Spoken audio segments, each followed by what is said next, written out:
नमस्कार। आज इस वीडियो में हम बात करेंगे एसिडिटी के बारे में, कुछ ऐसी कंडीशंस के बारे में जो हम खुद पैदा करते हैं, यानी एसिडिटी के लिए हम और हमारे खाने का तौर तरीका ही जिम्मेदार है। कैसे? तो आइए शुरू करते हैं।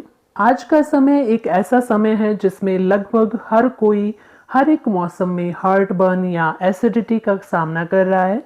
इसमें मेनली क्या होता है कि एसिड या HCl जो कि खाना पचाने के लिए ज़रूरी होता है वो ज़्यादा बनने लगता है और पेट से ऊपर फूड पाइप में आकर जलन, दर्द या फिर लेटर स्टेज में अल्सर भी करने लगता है।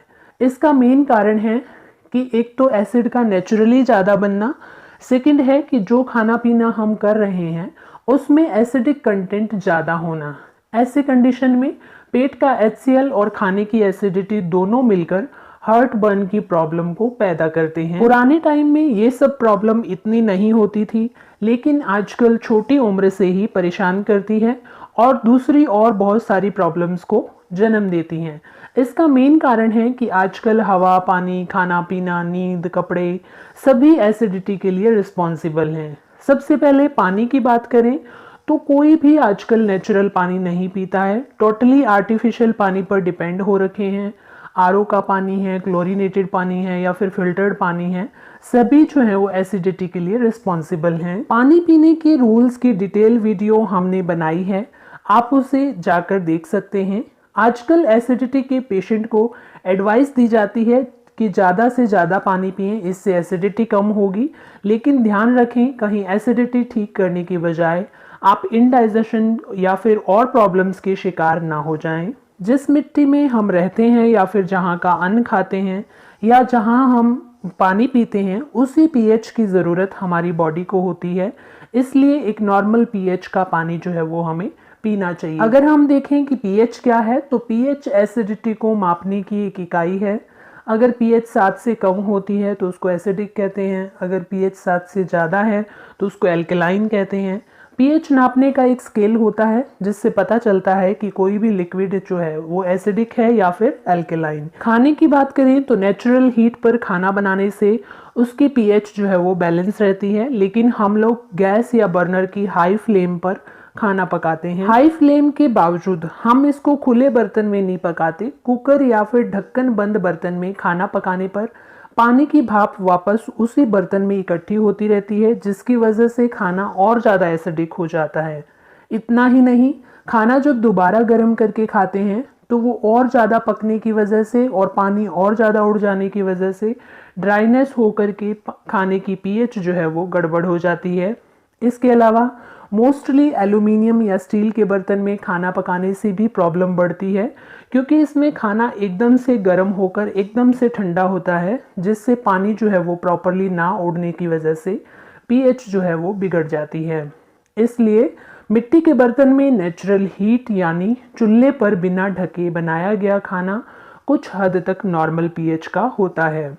अगर बात करें हवा की कि हवा कैसे एसिडिटी बनाती है, तो हवा मोस्टली यूज़ होती है सांस लेने में। जैसा कि हम आमतौर पर सुनते हैं कि सुख की सांस नहीं है, इसका मतलब है कि हम गहरी और लंबी सांस नहीं ले रहे हैं।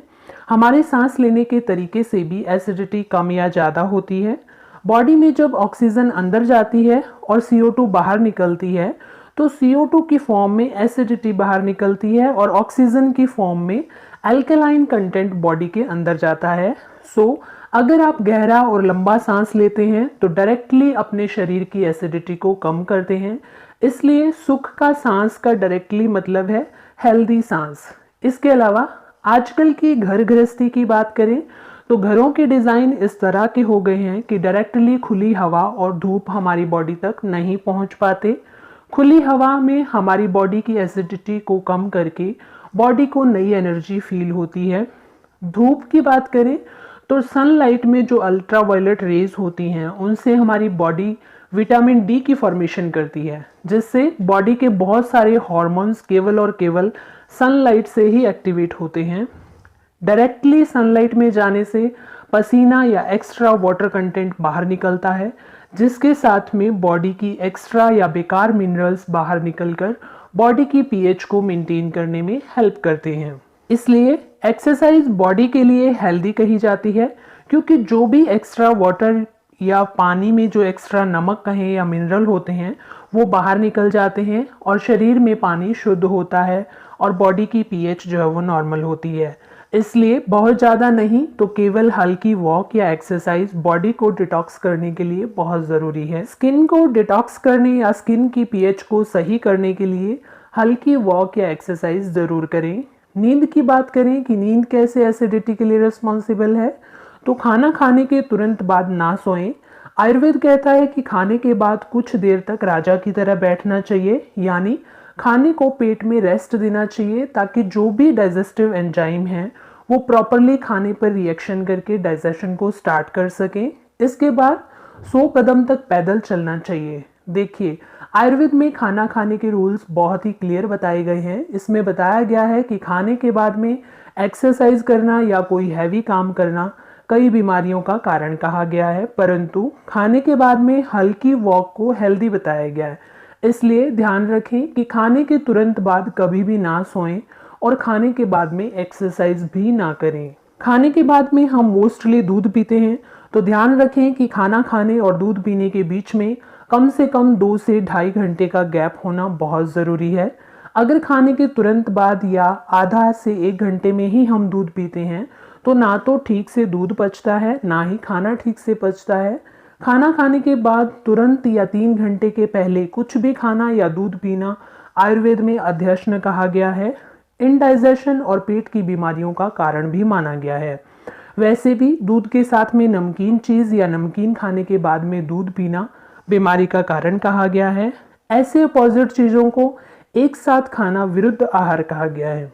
आजकल मॉडर्न वर्ल्ड में हम हर रोज विरुद्ध आहार करते हैं लेकिन ध्यान नहीं देते। ऐसे और भी बहुत सारी बातें हैं जिन्हें विशेष तौर पर रोकने की ज़रूरत है। ऐसी छोटी छोटी चीज़ों को अगर इग्नोर करते रहेंगे तो दुनिया की कोई भी मेडिसिन एसिडिटी या इंडाइजेशन या किसी और बीमारी को ठीक नहीं कर सकती। आज भी कैंसर के ट्रीटमेंट के लिए या बचाव के लिए बॉडी की एसिडिटी को कम करवाया जाता है, क्योंकि बॉडी का एसिड जो है वो ज़्यादा होने से ही कैंसर की ग्रोथ होती है। तो ऐसे में अल्कलाइन वाटर बनाना बताया जाता है। अल्कलाइन या रॉ फूड या वेजिटेबल खाने की सलाह दी जाती है। लेकिन अगर खाने पीने का तरीका ही गलत है या अपोजिट चीज़ें एक साथ खाए जा रहे हैं जिससे ऑटोमेटिकली बॉडी में एसिड बन रहा है, तो कितनी भी अल्कलाइन वाटर या चीज़ें खा लो एसिडिटी कम नहीं होगी। एक बार फिर बता दें कि एसिडिटी कम करने की ज़रूरत नहीं है। ज़रूरत है तो केवल और केवल सही तरीके से खाने पीने की, 2 मील के बीच में प्रॉपर गैप रखने की या फिर अपोजिट गुणों वाली चीज़ों को अवॉइड करने की। इसी तरह आयुर्वेद में बहुत सारी ऐसी बातें हैं जिन्हें डेली लाइफ में ऐड ऑन करने की ज़रूरत है। बहुत सी छोटी छोटी बातें का ध्यान रख के बड़ी बड़ी बीमारियों से बचा जा सकता है। आज हमें ज़रूरत है आयुर्वेद के साथ जीने की, आयुर्वेद अपनाने की। ऐसे ही और जानकारियों के लिए लाइक, शेयर और सब्सक्राइब करें हमारा चैनल। Thanks for watching.